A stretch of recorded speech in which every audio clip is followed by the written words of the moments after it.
Greetings, ladies and gentlemen, my lovely students out there. How is everyone and how is everyone doing today? So, what I'm going to talk about in this video, I'll be speaking about humanities stream. So, before that, I'll begin speaking in this video. If you would like to know more about me, who am I, what I do, and what are my credentials, you're more than welcome over my website, that is www.vertexasolution.com, and you will find all the details there. So, my dear students, many of the times what happens when we clear our high school exams, our 10th grade exams, and we come in grade 11, we are often confused that what should we do, which stream should we choose, and where should we can excel in our life. Now, I again say this, and many of the times I said in the past, that you must always opt for a subject in which you feel interested, in which you are passionate about. Now, what does this word mean? Meaning passionate. Passion is required in everything you do, right? If you are studying a particular subject and you are not passionate, you are not giving your heart and soul into it, then what is the point of studying that subject, right? You cannot excel in that subject. So the word passion implies here that you should feel strongly about what you do, what you study, what you choose to become in your life, and you work accordingly in that particular field of study or in that particular profession.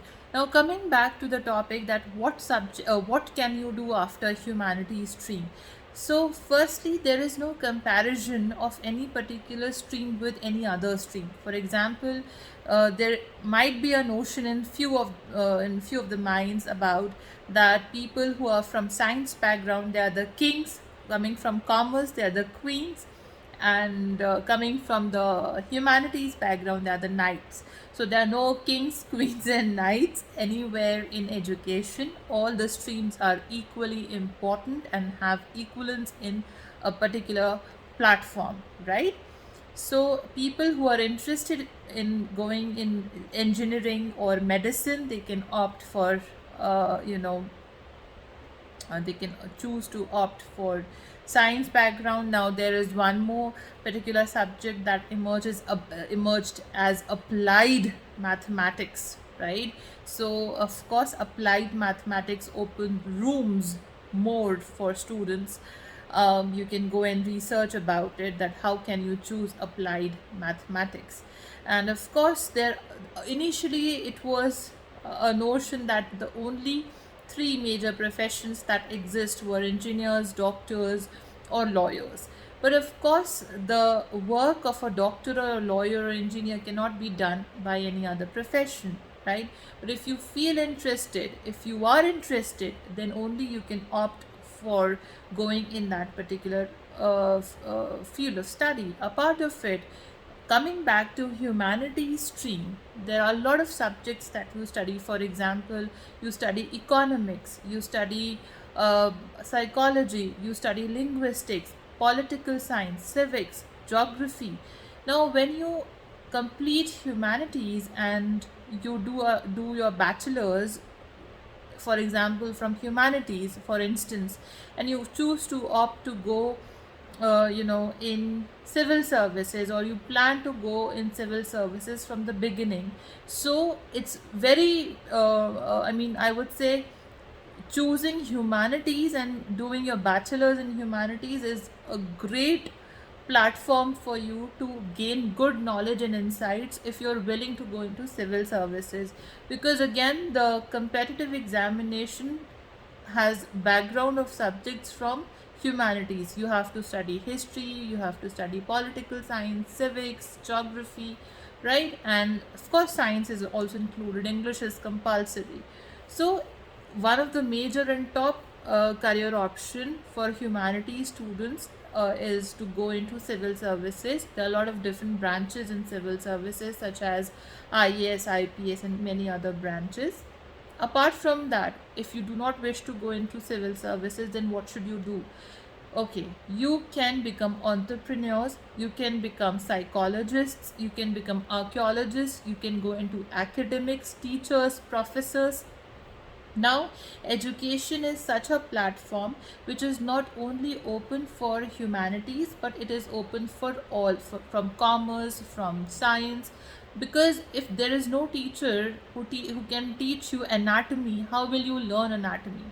Right? People who are working in medical colleges or dental colleges, training doctors and teaching doctors and engineers and lawyers, they're also working as professors and teachers, right?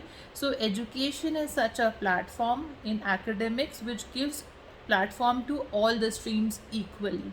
Okay, you can also work as a teacher or as an educator. Then as per your experience and your qualifications, you may get promoted. For example, in schools you may become coordinators and academic coordinators, then principals, right? In the same way, in universities you may be promoted to professors, to HOD, to chancellors and vice chancellors, right? Accordingly, as per your number of years of experience and your contributions in education, and of course your qualifications as well, ladies and gentlemen, my dear students. So it's just a glimpse I'm trying to provide here to you, that what are the options that you can choose to opt for, and what how people work after humanities. So do not underestimate this particular stream, that humanities stream is lesser comparatively to other streams. The lot of there's a you can do studies in liberal arts as well. You can go into design, of course you can go into journalism, you can be a writer or an author, you can become an author writer, and you can go into hospitality sectors as well.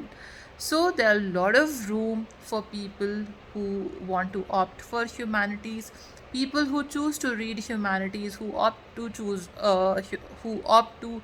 study humanities. They are great problem solvers, they're creative people, they're thinkers, they're philosophers, right? So it's a great stream to study. Of course, you need a lot of reading. If you have good reading habit in detail, reading not just a particular topic by just one book, you have to read a particular topic of different authors or writers with their perspectives and their research analysis and many other aspects for a greater knowledge and insights and developing your skills. So choosing to study humanities needs a lot of critical thinking skills, reasoning, good communication skills, right? For example, if you're going into journalism, and you need to develop communication skills, good communication skills, right? You need to develop language skills, right? That then only you can develop communication skills. So humanities is a very, very good stream. It's equally important and equal to other streams, and you can do wonders from this field, right? From the stream. So do not underestimate it, and I wish you all the very best in your future endeavors. If you have any particular doubts further, write to me and I will try to resolve at my best possible effort. Thank you so much and have a great day.